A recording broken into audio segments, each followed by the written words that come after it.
Dyma fyfyrdod y Nadolig 2023.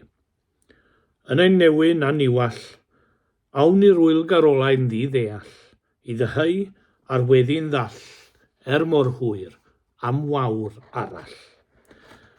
Yw'n i ddarllen adnodau 2-7 o benod 9 o lyfr Eseia.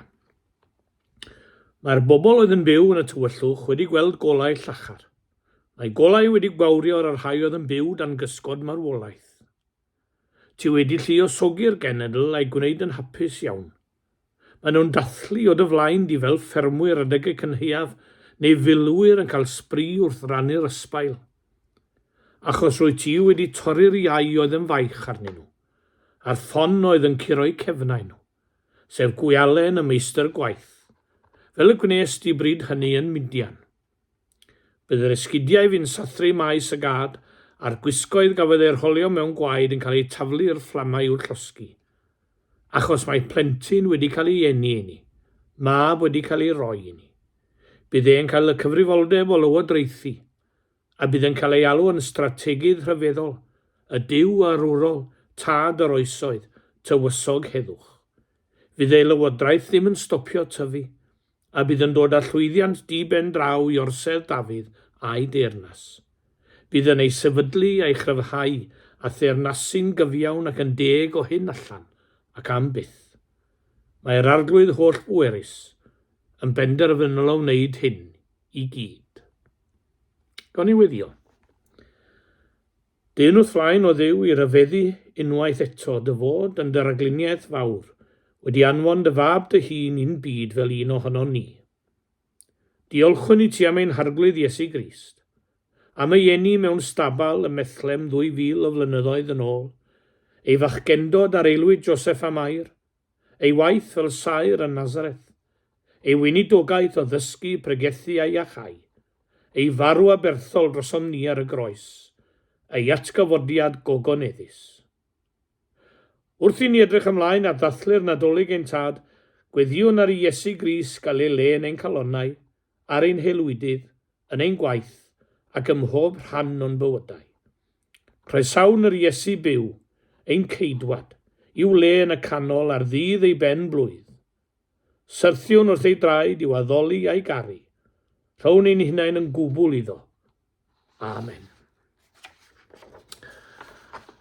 Heno ar tir yn anial, a'r rhewynt yn rhion ddiatal, cofiwn yn sŵn ein sport sal, am nos debyg mewn stabal. Ie, ni yma I gofio am nos debyg mewn stabal. O ganol ein dathliadau drud, gadewch I ni atgoffa'n hunain yn wylaidd o'r rheswm am y gloddesta'r dathlu mae gyd. Gadewch I ni lawenhau yn nyfodiad Crist i'r byd, rhodd gan ddiw, rhodd o unig anedig fab. Gadewch I ni rannu gorfoledd y forwyn fair. Os do fydd ddinas Dafydd, anghofia fy ngofyd am cystydd, yn y fan, anghwpan fydd yn llawn llawenydd. Heno datgelwyd I minnau paham y mae pen y bryniau oll yn llawenhau, mae'r achos yn fy mreichiau. Mor barod yr ydym bod bynnag I anghofio am hyn oll. Faint ohono ni fydd yn cofio gwir ystyr y Nadolig, wrth lwcio'r twrci, agor y gwyn, gwylio'r ffilmiau ac agor ein anrhegion. Enillion ein digonedd ar wasgar I esgus tangnefedd, a grym myd ein gormodedd yn wawr hyll ar wyl yr hedd. Roedd Duw wedi bwriadu mwy na dim, ond dathlu un diwrnod. Mae'n drwg gen I, roedd Duw wedi bwriadu mwy na dim ond dathlu un diwrnod wrth anfon Crist i'r byd. Does bosib. Onid neges Crist oedd cerwch eich gilydd. Ffydd, gobaith, cariad, a'r mwyaf o'r rhain i'w cariad. Oni ddylem feddwl am rai llai ffodus na ni, wrth eistedd yng nghanol ein hanrhegion drydfawr a gorfwyta fel pob Nadolig.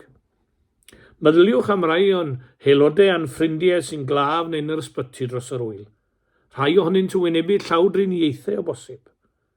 Un ar y ford yn mynd troi fyw yn llwyr, yn llawr llall rhwng deifyw, oedfa rhwng cryf ac adfyw, ac yn oell dau yn llaw diw. A beth am rai ymhell o Gymru? Ym Malesteina, Wcrain a gwledydd lle mae lladd wedi dod yn rhan o fywyd beunyddiol. Hawdd yw cofio am rheini, ond beth am y fori, a drenydd, a'r wythnos nesaf. Gadewch i ni gofio am y gwledydd terfysglyd yma gweddio drostyn nhw. Mae rhyfeloedd mewnol mewn gwledydd yn yr Affrig yn aml oherwydd trachwant dyn am bwer. Enghreifftiau o wledydd sy'n dioddef fel hyn yw Ethiopia a Somalia, ac mae'r canlyniadau yn erchyll. Hau dyfal hyd dalar, bod twf, bod Duw yn darpar, newyn fydd ar ein dear, os yw un am fwy na'i siar. Ie, gadewch i ni gofio am y newynog. Ond os dim rhai teithio i bellteroedd byd i sôn am y newynog, rydym yn gwybod trwy'n gwaith gyda'r banciau bwyd fod newyn yn bodoli yn ein gwlad ni'n hunain. Mae sefyllfa'r di-gartref yn enbyd erbyn hyn wrth gwrs, gyda nifer yn cysgu ar y stryd. Pan oedd yn un siopa Nadolig, wnaethon ni sylwi ar y cyrff main yn cuddio yn y cysgodion. Gweld seren eleni yn arwydd i'w sgwâr Piccadilly, gofalwn a welwn ni y dyn a gwsg o dani. Ie, y dyn a gwsg o dani, allan ar y stryd. Gadewch i ni gofio am y di-gartref. Yn dilyn cyfnod Brexit, mae hiliaeth wedi dangos ei ben hyll yn ein gwlad unwaith eto. Rhaid gofyn i ni'n hunain, ydy ni yn ymarfer y ffydd Gristnogol ac yn caru dynion beth bynnag o lliw eu croen? Grandewch ar gwestiwn pigo Geirian Davies. Ni flinem ar ei foliannu o'i gael yn fab gwyn o'i deulu. Petrysem peta'r Iesu yn tain dod yn blentyn di.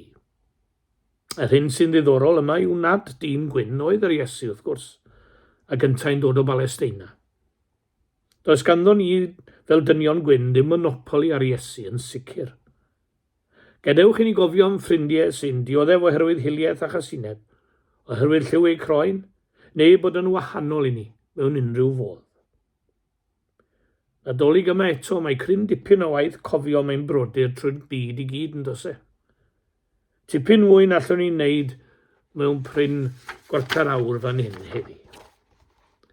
Gadewch i stori'r geni yn helpu ni roi cymorth i eraill, a bod i'n gweddio at gweddiau atsain fel hyn. Heddiw mewn oes aniddig, un harwain, dyro'r seren ddiddig, a dawelo'r Nadolig, lle bod gwreichion dynion dig. Mae llawenydd yn perthyn i wyl y geni, a bydd llawenydd ar ein helwydydd ni i gyd. Dewch i ni, yn yn eglwysi ni, geisio rhannu ychydig o'r llawenydd yma. Ie, y pleser o rhoi. A cofiwch o hyd, yma i ffydd. Mae llai yng ngyrddau seion o'r hanner, hynny yn gyson fore Sul heb fawr o sôn, daw e fe i roed fawn. Cofiwch hefyd, yma mae gobaith. Trwy benod pob trybini ar y daith oriau di ein dellni, hyn a wn pan lithro ni, daw ein ceidwad i'n codi. Ac yma hefyd, yma ei cariad. Cofiwch y fori, wythnos nesaf, ac yn y flwyddyn sydd o'n blaenau, cofiwch neges cariad. Tir diweled yn y gwellt, gwel y gair yn cysgu, ac yna gyhoeddan hi, wyrth y byd, wrth y beidi. Nadolig llawen i chi gyd.